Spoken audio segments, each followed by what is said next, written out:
Welcome to the Happy PharmD podcast. I'm Alex Barker, as always have been, always will be. And I'm the founder and CEO of this company where we help you get jobs you love. Today, I'm joined by a dear old friend. I'm an old person. That doesn't make her old, but it makes me old. I've known Blair Thielemier since 2017. So that's like 6 years. And our relationship has ebbed and flowed over time. Focus has changed. But one thing that has been clear for Blair is her focus on helping pharmacists in entrepreneurship. Blair has helped now, I think, well over in the hundreds range of pharmacists get into business, start their own business, and in my opinion, really transform the value of what a pharmacist can do. The reason why I really love Blair's work is because I think the core problem in pharmacy is pharmacists not just not understanding their value, but leaning into it, believing it, and going out in the world and exercising it. And today, what I wanted to dive deep with Blair on is a subject that's near and dear to my heart, and it's this idea of transformations. Blair, I don't follow Blair every post that she has on social media, but I, she's done a lot of crazy things recently, like things that inspire me and get me excited. And what I want you to listen for and to really look out for is the action steps and the things that Blair has done and believed over the last 6 years of me knowing her that has led her to do some really and amazing and inspiring things with her career, with her work, and her businesses. So, Blair, how are you doing? I'm doing wonderful, Alex, and thank you so much for the introduction. And I know that this conversation is going to be really fun because I always enjoy talking to you. I always learn something from you, and am also just as inspired by your story. I remember when we first, connected, like you're just so authentically you. And I always remember like your sign off, like warm caffeinated regards. I'm like, I just love that because it's so, pharmacy can be so stuffy and it can be so like you can be professional but still be connecting with people. And I think that is a little bit of the part that we miss in our very like protocol driven, what's the next step kind of education system. We were programmed to believe that there has to be an end goal, and that the devil's in the details, and all of these things that are very helpful when you're working as a pharmacist and need to have 100% accuracy and perfectionism. But when it translates into business, that can really hold us back because as a perfectionist, overachiever, firstborn daughter type, it's very hard to be sitting there, in 2017, having a conversation with someone that you have no idea where this is going to go. Is this someone that's going to be a friend? Is this just a one-time conversation? But every opportunity you have to connect with someone is an opportunity to form those relationships. And I think for me, being a small town girl from rural Arkansas, I know that's redundant, but we're talking less than 10,000 people in the area that I live, and I would have never had the opportunities had I stayed in my safe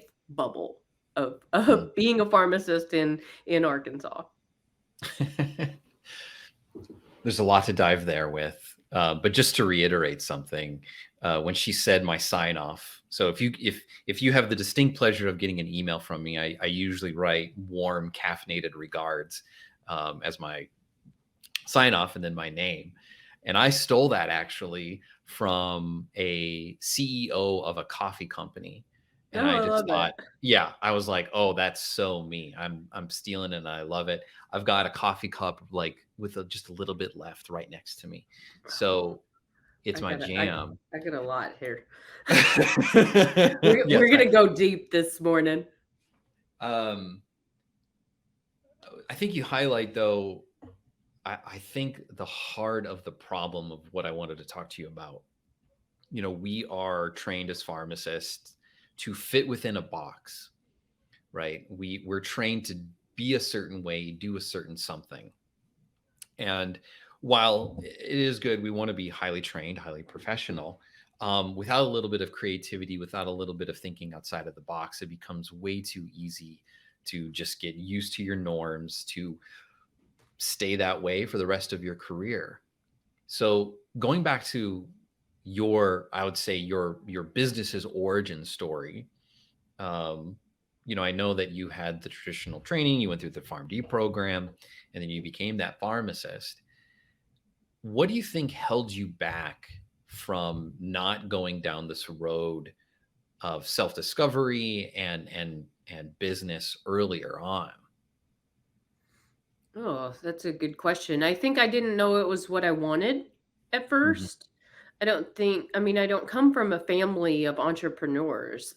And in pharmacy school, when we talked about entrepreneurship, it was to own a pharmacy. Yeah. And, that's not something that I ever really felt called to do.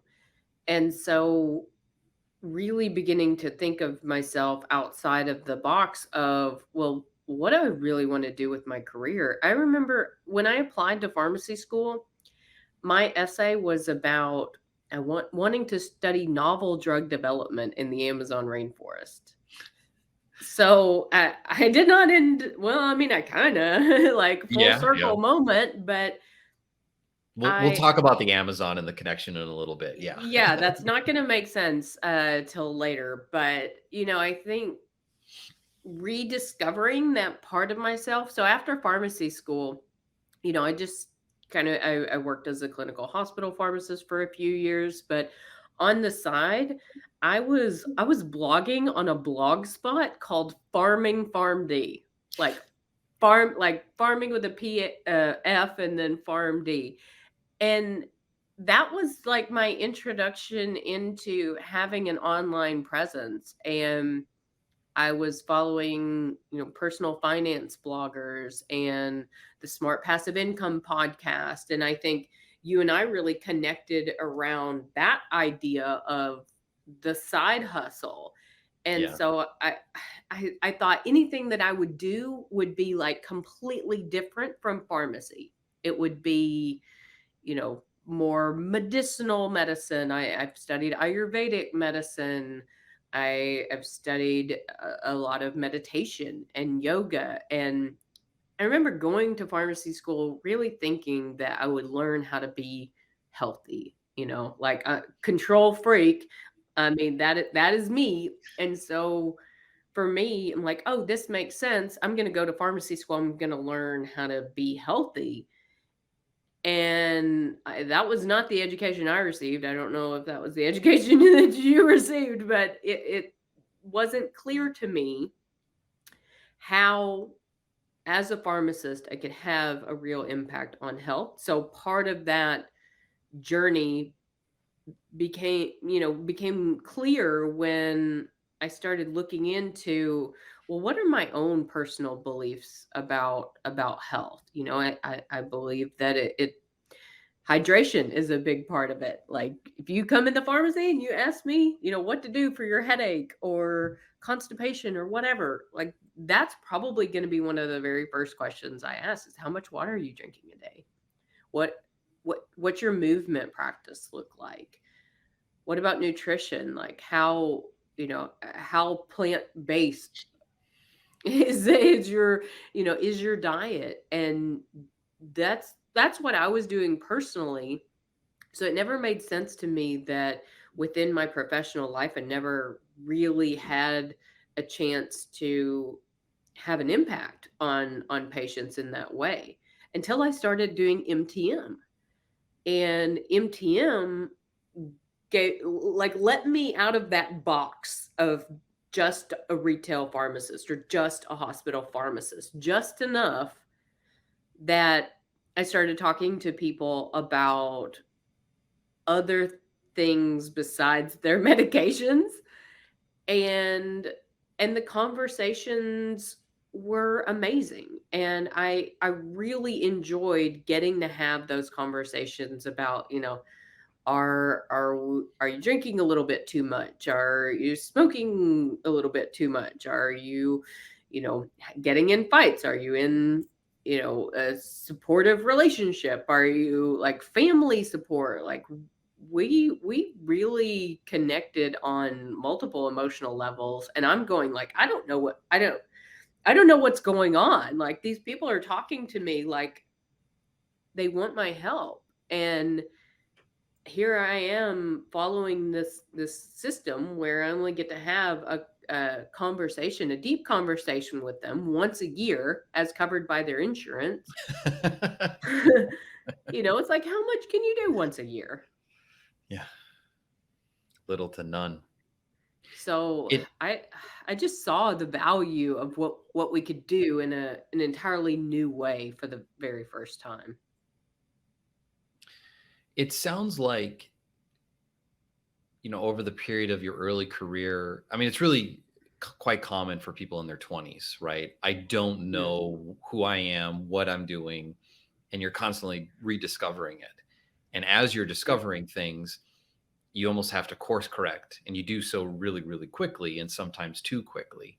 Mm, In your journey, it sounded like it was a mixture of really a variety of exposure to different ideas that made you question the models that you were practicing, right? You mentioned smart passive income, mhm. who Pat Flynn, great inspiration.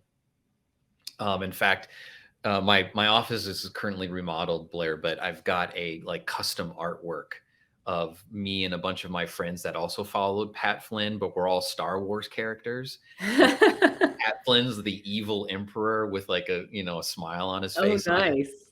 I was able to give him a copy of it, and he really, like me, and it sounds like for you as well, kind of opened my eyes to think Mhm, differently about my work, my career, my trajectory. And so perhaps if there's a theme along your journey, it sounds like it was just curious questions mhm. that made you think differently about what's possible. Would you say that that's kind of maybe the common thread, or maybe it's a different one? I think being willing to admit that you don't know everything there is to know, like being coachable really as an entrepreneur, as a person, as a parent, like we can only get better if we admit that we're maybe not the best. Like, like if there's not a lot of room to grow, there's not any space to grow. And so for me, Hmm. you know, being from such a small community and not having those role models, like say you're the average of the 5 people you surround yourself with. And I'm like, oh, well, if I can't do that in person, I'm going to do it through podcasts. I'm going to do it through books. I'm going to do it through online courses. I'm going to do it through seminars. I'm going to do it through masterminds. I'm going to do it through retreats so that now I have this network of friends and business contacts and people not only throughout the United States but throughout the world that I I feel like I could reach out to someone, in Bangladesh right now and have a connection for you if you needed, you know, if Yeah. you needed something. And so it's just the opportunity to have a bigger vision outside of this box. It really it requires you to take a step outside of that box for a second to give yourself a broader perspective and the space to ask some really honest questions around, like, am I really happy with the way I'm practicing? Am I happy with the conversations that I'm having in my career? That does my career as a pharmacist align with what I personally believe to be the the best path to health outcomes for our patients? And I think the COVID pandemic really opened up this opportunity for everybody to go, wait, how, how can maybe I shift a little bit? How can I give, like, it gave us a lot of opportunities for introspection and different perspectives. Yeah. So I think that in some way has kind of been helpful for pushing innovation. And really, you mentioned creativity, and oh, I'm not creative, I'm just a pharmacist. I'm just here to follow the evidence-based protocols. I'm like, but don't you have an opinion? you know do you agree, disagree, either way? Like, what is your truth? And I think just giving yourself, in a non-judgmental way, time to think about that, and really say, when I talk to pharmacists, I say, what do you want to do in your business? Oh, I want to help people with diabetes. I'm like, oh, great. Tell me about your passion for diabetes. And they go, I know a lot of people have it. I'm like, okay. Um, that's not exactly what entrepreneurship is about. It is about providing solutions to problems. But if you're that X factor, that variable in there, is if you're not passionate about it, it's not something that you would want to talk about 8 hours a day, Yeah. with people. Yeah. Don't build yourself a business that makes you just as miserable as a job. Like, don't box yourself in with a business, because that can happen too. Yeah. It's really easy, in fact, to just recreate a job, for Yes. you. In fact, one of the people that Pat Flynn introduced me to early on in my career, I think his name's is it Chris Ducker? Does that Oh name yeah. sound familiar? It sounds He familiar. he has a virtual staffing company, I believe, and Yes. he introduced me to that idea, that concept of, one of the troubles of going down this road is you create something and then you work maybe twice as hard, right, or twice as long to get similar, if not worse, results. Yeah. But one of the beauties of business is, or really any job, is that it's a system. And as long as you're doing only the necessary things that you need to do in the system, then other people can do it. Other people can help. And now AI can do a lot of these jobs as well. But I think about this transformation that you've gone over to the years, and you talked about your curiosity and the fact that you work with coaches as well. I assume for probably the majority of your business career.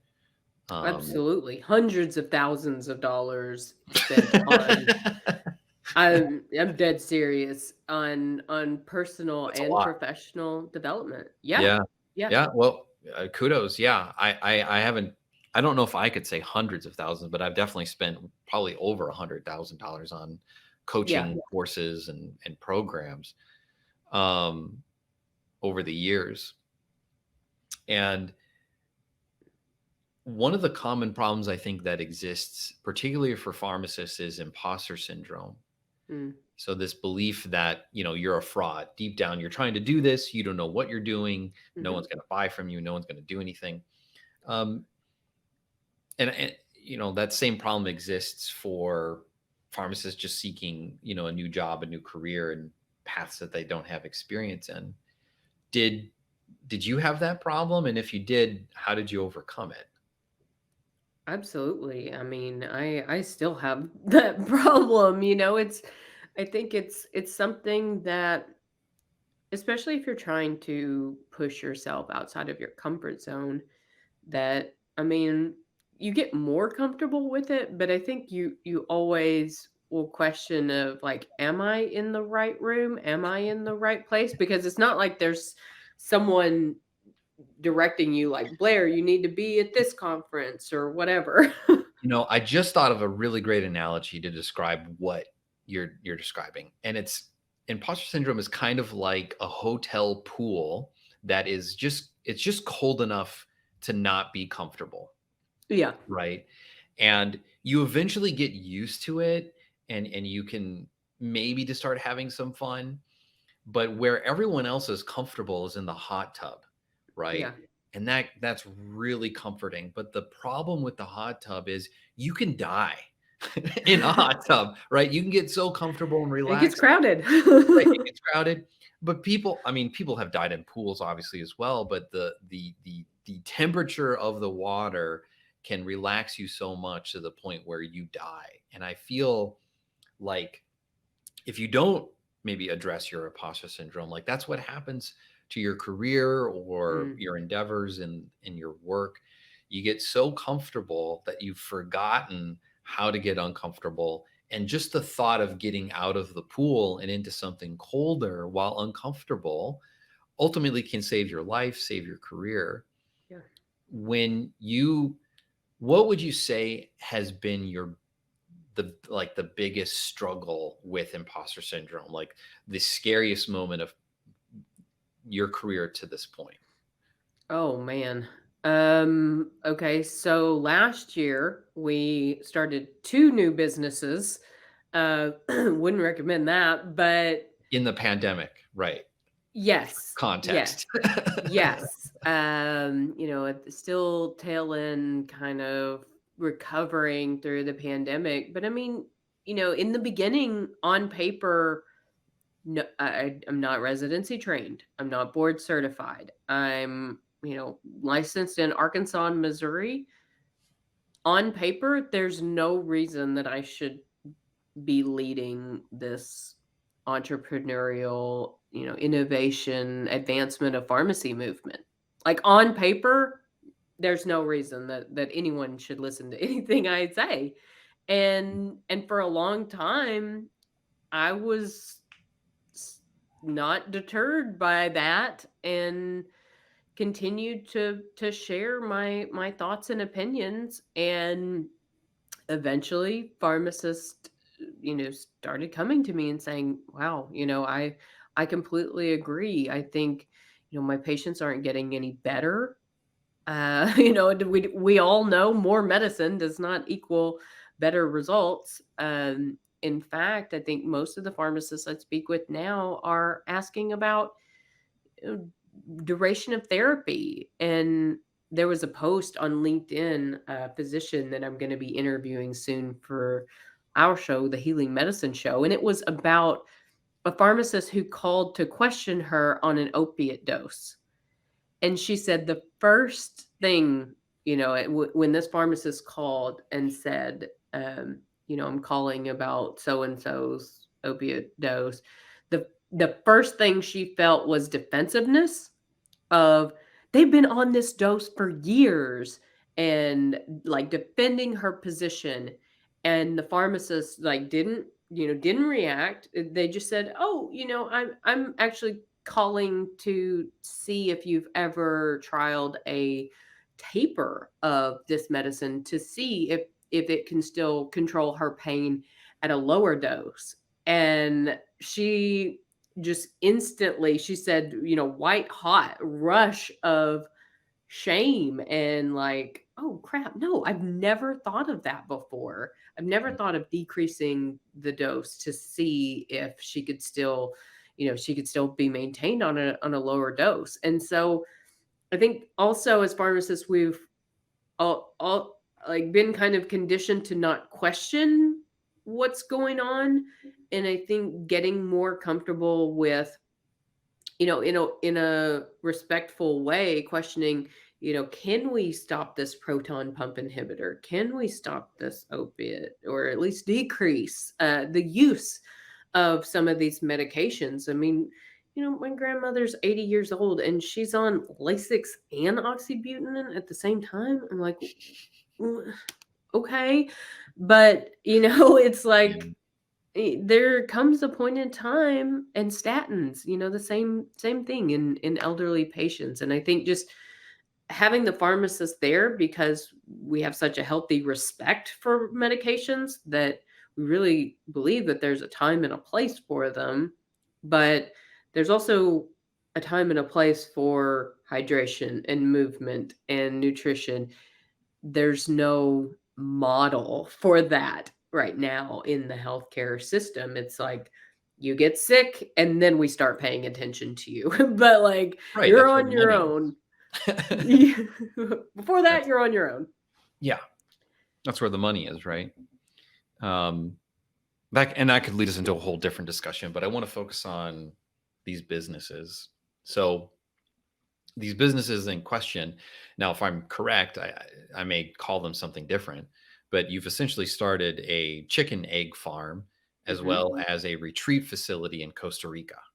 Yes. Yeah. Yes. Two things that a pharmacist has no business doing. Exactly. Congratulations. Exactly. Those are new industries. You're not in the hot, these are my limiting beliefs and imposter syndrome coming up. What do you know about the agricultural industry? Like, we're first generation farmers with this farm here. So lots of shadow stuff around that too, of like, people are gonna, ask me about the farm. Like, this is, I never imagined that this is like what people would want to talk to me about on interviews, was the farm and the retreat center.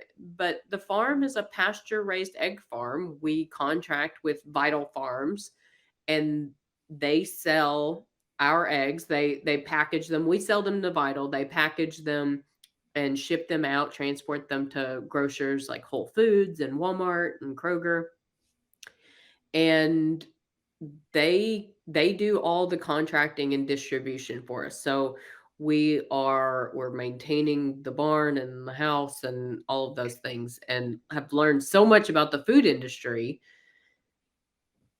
I think that's also given me, as someone in healthcare, a different view of food deserts and the challenges, around feeding people healthy, nutritious, fresh food, that isn't packaged, that isn't shelf stable for 20 years. Like, I don't want to eat that kind of food. I don't want to feed my kids that kind of food, if at all possible. That's the kind of food they love, but Yeah, sure. Yeah. um, Every but human does. it just it Carb like heavy. let oh yeah, yeah. I mean, people are like, "Oh, how do I get my kids to eat healthy food?" I'm like, "I don't know, but, just keep trying." That's what I do. And so that, even though it sounds like completely a different business, the skills that I've developed in learning how to network, learning how to market, learning how to ask questions, and not trying to be the expert. I mean, I didn't go into the hospitality industry or the agricultural industry thinking like, I'm here to transform it. I went in trying to understand, just like I have in healthcare, trying to understand the system in the industry, that what it is, and then understand where my place is in it, and kind of question, but because I have this other background, of where can we make that better. So I think what makes me the most curious about this are maybe you haven't even identified them, and that's okay, but the beliefs that you have that lead you to these things. Hmm. When we work with someone in a coaching relationship, we often hear and identify the roadblocks that people have to getting a new and better job. And it's all the common things that I'm sure you've heard before. And I myself have believed at one point in time, things like I'm not qualified.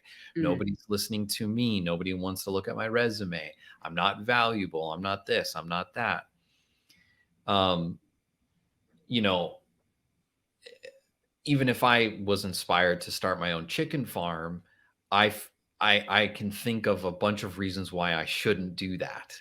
Um, so rather than focus on the negative things that maybe you once told yourself, and I don't even think we need to go into the business side of it, really, because that doesn't matter. You can logically Mm-mm. come up with 100 reasons as to why things are smart or good or logical, but I think that there's something emotional about the decisions that you made. Mm-hmm. Do you know what those foundational pillar um, beliefs were as you went into both of these endeavors? Yeah, for the chicken farm, Thielemier Farms with a PH. That was my contribution to the farm. It's So very punny, Alex. Um, it was really about my husband more so than me. These other two businesses that I'm involved in, I'm kind of being more of a silent investor. I'm there for support, but I'm the vice president of the farm. I'm also vice president of Consumania, the retreat property in Costa Rica. And I very intentionally did that because I wanted to invest in multiple businesses and to continue growing as an entrepreneur and building those smart passive income. Like, one of the things he talks about is multiple streams of income. And my story is really in going in a pharmacy thinking, oh, I'll always have a job, this is safe. And when I ended up losing my job, realizing that, maybe it's not as safe as I thought it was, and taking more responsibility Mm, for where I wanted my career, where I wanted my life. I thought a lot about, before we started the farm, like, how is this going to impact our family? It's a 7-day, 24 hours a day kind of job. yeah. But my husband, he wasn't happy in his job and he wanted to do something else. And when we had talked about this opportunity, I was like, this is kind of a business that's ready to go. In some way, it's sort of a franchise model that we already owned the land and we're able to build this chicken house and fence in our acreage that wasn't being used, and to leverage that resource into something new for our family. So I think that belief needed to be, that personal responsibility of, well, one, am I happy? Is my husband happy? Is this what's best for our family? Not what does success look like for someone else, but like, what does success look like for me in my life? And at this point, I've got 3 kids, 8 and under, and we're home anyway. And so it's not like we're taking them all over the place right now. I would love to eventually take them to Costa Rica and be able to kind of immerse them in the culture there as well. So Costa Rica is one of the 5 blue zones on Earth. It's where people live the longest. They have the greatest health, happiness scores. Also, a very eco-friendly and eco-conscious community there, and to allow them to experience, a culture that isn't necessarily built around consumerism, and built more around this very peaceful, um, connected to the food and the land, and a very intentional community where people are focus less on the, what's going on outside and in the media and in the, it's very focusing on what's right in front of you. And that was a real Mm. challenge, I guess, for me in being an entrepreneur. Was when I was with my kids, I was thinking about my business. When I was working in my business, I was thinking about my kids. And so I was always like in a place of Guilty. guilt. Yeah, I was always Yeah. feeling the mom guilt because I was always I wasn't able to split myself into two. And so in kind of shifting and embracing this idea of being a pharmacist entrepreneur, let me outside of that box of just a pharmacist and kind of gave me more freedom to try new things that people go, oh, I never thought you would be something, someone that wants to go out and get your hands dirty and that kind of thing. And I'm like, well, that is a huge part of my personality that Mm. is now incorporated in my businesses. So it's kind of fun. I'm not sure where it's going. This is new, but yeah, 3 kids and 3 businesses later, um, pretty outside of the box, I think now. What I hear though is,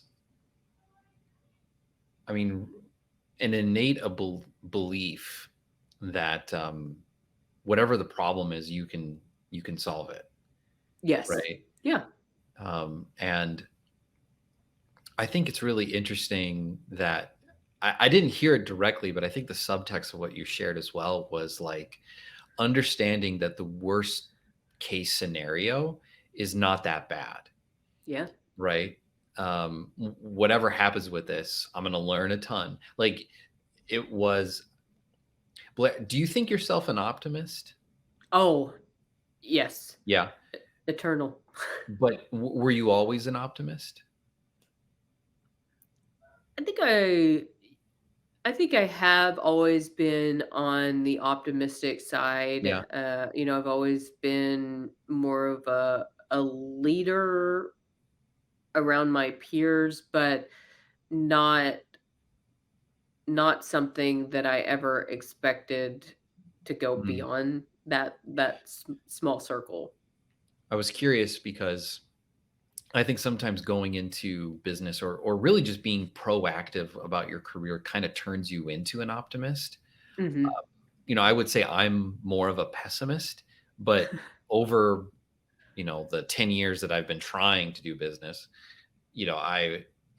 I think I've changed myself to be way more optimistic. And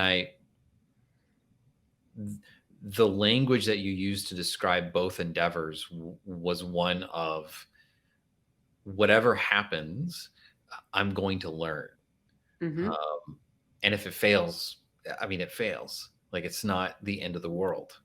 No. Um, and I know at the Happy Farm D, we do help people get into business and start those or grow them. But I've learned that, a lot of people want to focus on careers. And, one of the huge benefits of being in business is you don't have to rely on one entity to give all Hmm. of your income. So now you have 3. Yeah. Yeah, Yeah. that's And fantastic. to your point, I think when, you know, when you have this um, more open-minded towards opportunities mindset, I guess, for lack of a better word, especially in your communications with applying for new positions, I think instead of, oh, I haven't heard back from that company yet, it must be me. They must not have liked me. They must not have, you know, instead of Right. saying, wow, they could just be busy or, it's not the right fit at this time. Everything is really meant for a reason. Like we tend to see what we're looking for. And if we're looking for reasons to not be enough, that's what we're going to find. But if we're looking for reasons to learn from what energy, maybe I brought into that conversation that, oh, I was feeling really nervous or feeling desperate or feeling whatever. That's an opportunity to learn and to grow. And I think that's why this personal development piece is so important, because it allows us to begin to see the boxes that we put ourselves in. And when we see our box, that's when we can begin to take the steps back and really see how we've been limiting ourselves with our own attitude toward ourselves. And I'm sure you see a lot of that and help people with that work within the Pharmapreneur Academy, right? I'm Yes. sure like it's not really knowledge that's stopping people. It's probably Yeah. more so belief. Would you say Yes. that's true? Yeah, I think, going back to the work of transformation, information will get you halfway there. The information of, do I need an LLC? Do I need liability insurance? Like legally, those are real questions. Those aren't like made up limiting beliefs. They are legal, hoops that you have to jump through in order to have a business, and be functioning legally as a business in your state. Yeah. The next piece of that is that mindset of, how do I talk to people? How do I convince someone to work with me? And I'm always like, well, first of all, don't plan on convincing anyone to work with you. And people tell me, well, I know exactly what I want to do. I want to do chronic care management in a physician's office. I'm like, okay, you know what can I help you with? And I want to make a really convincing marketing flyer. And I'm like, okay, when's the last time you bought something from a really convincing marketing flyer, much less hired someone because of a really convincing marketing flyer? And so my program is really to help consultants to create proposals based on the conversations that they're having, based on, you have a problem that I think I can help you solve. But that, again, that variable piece is, oh, well, no one's willing to pay me for this. And so we don't make the offers. We don't put it out there what we're doing. We don't put it out there how much we could help someone to reverse their diabetes or get off of their proton pump inhibitors, or heal through their pain. Mm. And until we get comfortable having those conversations with people and making those offers, it's really difficult to begin creating income. And so, this, I like to say, pharmacists, especially as a consultant, you're really only one proposal away from getting your first client.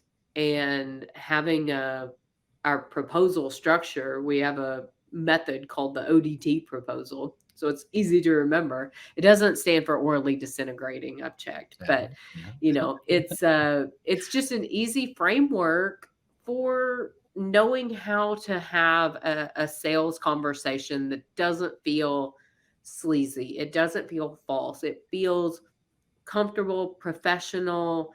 We've had pharmacists use this to, close $4,500 a month programs with people that are going to change their lives. And so a big piece of business is believing in what you're selling.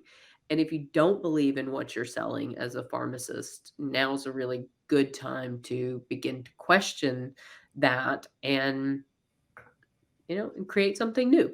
Mm. Yeah, and I know that your program is called 10 weeks to 10K, right? Yes. And 10K seems like a lot, Yeah. especially when you start. Like the idea of getting that kind of contract can be daunting. I remember the first time I ever did a sales call for Mm. a group coaching program that I ran, and I charged $37 for it a Ooh. month. $37, and I had sweat pouring down my back. It was the worst. But in perspective, I mean, a 10K deal is what, $833 a month? You Yeah, know, it's, it's not a with lot of money for an office to be doing. It's yeah, chunky. no. That's what I love about consulting is most of the time we're teaching like mid-ticket offers. Hmm. So if you look at the tiers in a consulting or coaching type program, you've got the low ticket, that's the online course or the just the information. The middle tier would be the information plus the guidance. And then having a top tier where it's, all one-on-one, all included. So we teach these different levels of how to structure your programs. But if you're looking at 10K, that's a lot of MTMs. Like, yeah, that's a lot of MTMs. That's not at all what we're talking about. Most of our contracts that we're putting out are anywhere from $2,500 to $25,000, which is kind of more the high end of a consulting contract. But we had a client just, you know, fill one of those contracts for creating a new IVIG program in a specialty pharmacy. And so she took her background in pharmacy and specialty and from the work that she had been doing in her employer and created this side business as a consultant, created this, her initial proposal using this structure and landed her first big client. And I think that opportunity, I like to say you're only one proposal away from being in business for yourself. And it really can be that simple if you just make a decision of, this is really what I want. I always say we can help you get to where you want to go, but I'm not going to be the one to tell you this is where you need to go. So it's very self-led in that I don't teach people about having a business model in a box. I help them build the business that is right for them. And so I think that's an important distinction if you're sitting there thinking, "Oh, I'm not an expert in this or I'm not an expert in that." I always say like, "Well, look at your background, how have you personally overcome health challenges? How have you Mhm. helped your family members through their health challenges?" Like think about your experience outside of the walls of the pharmacy, and innovation can really come when you begin looking at different ideas of medicine and healing, and making that decision for yourself of, is this really what's best for my patients, and believing that you can help them to get to their health goals. Very inspiring, Blair. If people want to join this program that you have, where can they go to find more information? Yeah, all the information about our upcoming retreats and masterminds and programs is at pharmaprenueracademy.com. You can join our newsletter. We send out a monthly newsletter of kind of save the dates for all the events and things that are coming up. I love doing live events. I'm leading a retreat in Costa Rica in February 2023. And so I'm hoping to take a few more groups of healthcare professionals to Costa Rica over the next 12 months and help them to experience that discovery, that self discovery for themselves. And I think this is a big part of entrepreneurship and having that greater vision for what your message, what your purpose, what meaningful work feels like to you.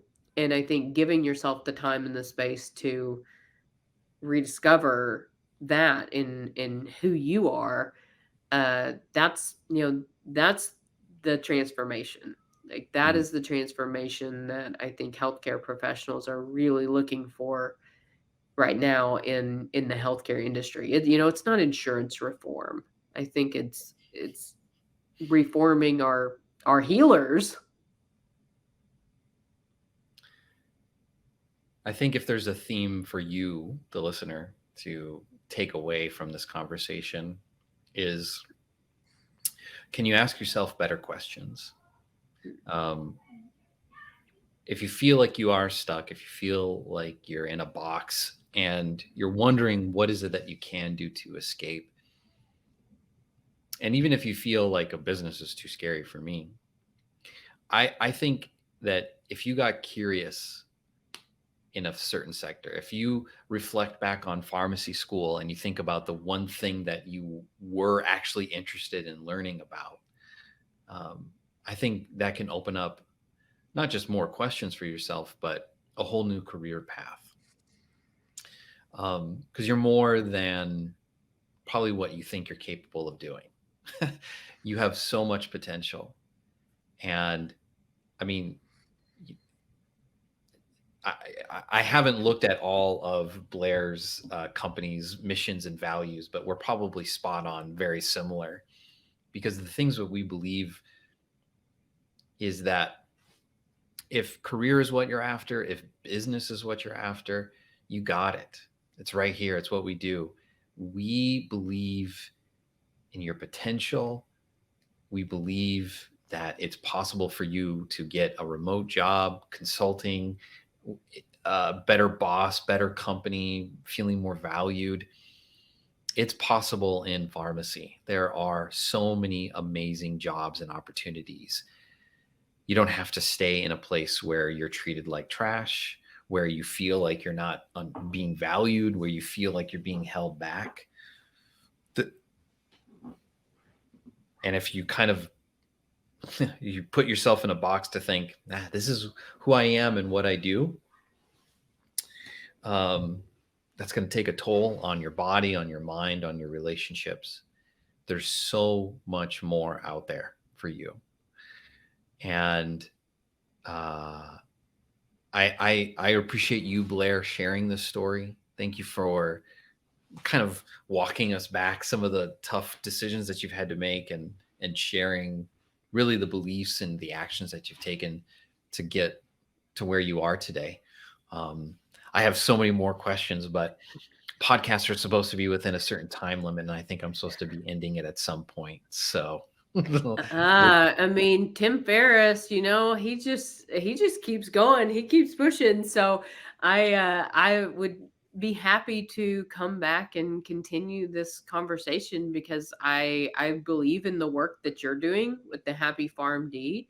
I think the Happy Farm D is the one that feels aligned with their career and feels that the work that they're doing is meaningful and making a difference. And the think the opportunities that pharmacists have to stand in that belief of how we could really help to turn healthcare around.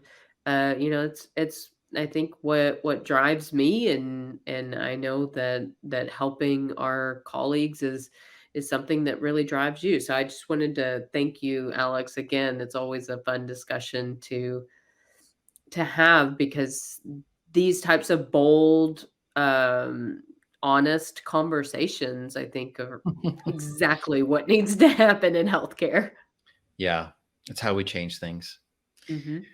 Blair, thanks for joining me today. I really appreciate it. Thank you so much for having me.